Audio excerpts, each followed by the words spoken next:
Cristiano Ronaldo's comeback might be the single greatest redemption arc in history. It was barely a year ago that he was sitting on the Manchester United bench under a manager who would come to tear down his confidence and reputation.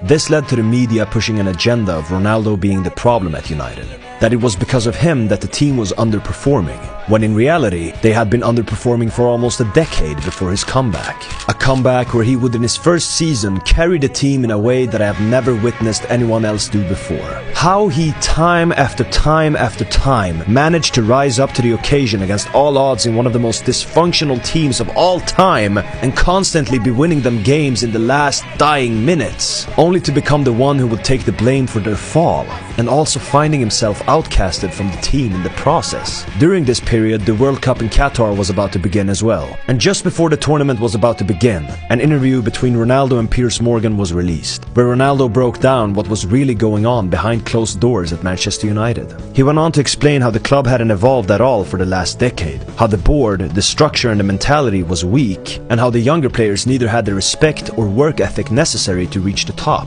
These kinds of comments gave Ronaldo a lot of criticism, but as time has passed, the more it has shown and proved that Cristiano Ronaldo was speaking the truth all along. But Ronaldo wasn't only going through one of the toughest moments in his career on the pitch. He was also going through one of his darkest moments outside of it. Earlier that year, his girlfriend Georgina had given birth to twins, a boy and a girl. But tragically, the boy died at birth. And when Man United were going to start the 2022 season, Ronaldo's daughter got ill, which led to him missing the summer preseason. But instead of being supported by his club, they started to doubt him and didn't really believe his daughter was ill. And of course, this got to the media, who just kept milking this story, making it look once again as if Ronaldo was arrogant and didn't want to train with the team. And so the circus would continue. So when the World Cup in Qatar finally started, Ronaldo had been benched and betrayed by the club that he had given his all for, and he arrived to arguably his last ever World Cup with the hopes of proving people wrong. But at the World Cup, his national team would do the same thing that his club had done, and that was turning their back against him. And once again, he found himself sitting on the bench. Within the span of a few months, both his club and country turned their back on him when he needed them the most. The club and country that he had given his heart and soul for throughout the years. Been there when they needed him the most, and quite literally been the light in their darkest moments.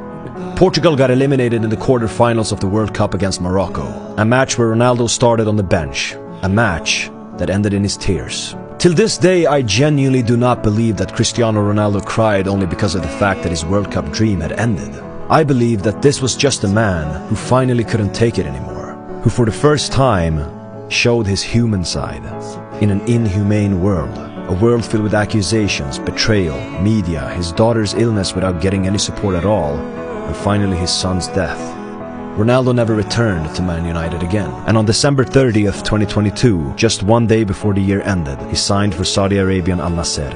Something that made everyone laugh, that made everyone ridicule him, that confirmed that Ronaldo's era and time at the top finally was over. But Ronaldo's arrival to Saudi Arabia would revolutionize the footballing world. And shortly afterwards, many other players would do the same thing. Neymar, Benzema, Kanté, Mane and many others joined the trend that Cristiano Ronaldo had started. And in the Saudi Pro League, Ronaldo would bang in goal after goal in spectacular ways that reminded everyone of his prime. And yes, I know that the Saudi Pro League is far below the European leagues of football, but then when you realize how other stars have performed compared to Ronaldo, it's obvious that he has totally dominated everyone individually at almost 39 years old. And simultaneously, he found his form in the national team again, where he dominated the European qualifiers, where he scored more goals than the likes of Kylian Mbappe and Harry Kane.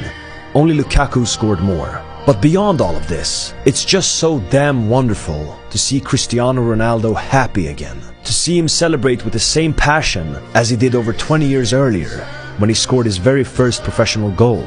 To see the man who made me start watching the game accomplish all of these things till this day, against all odds. The man who was misunderstood, ridiculed and at the bottom, both on a career level and a personal level, finishing the year as the player with the most goals, 54 goals, at the top again, as a soon-to-be 39-year-old. It's those kind of stories that define Cristiano Ronaldo's legacy, as the man who never gave up, the man who dedicated a goal to his father in heaven, and another one to his son in heaven.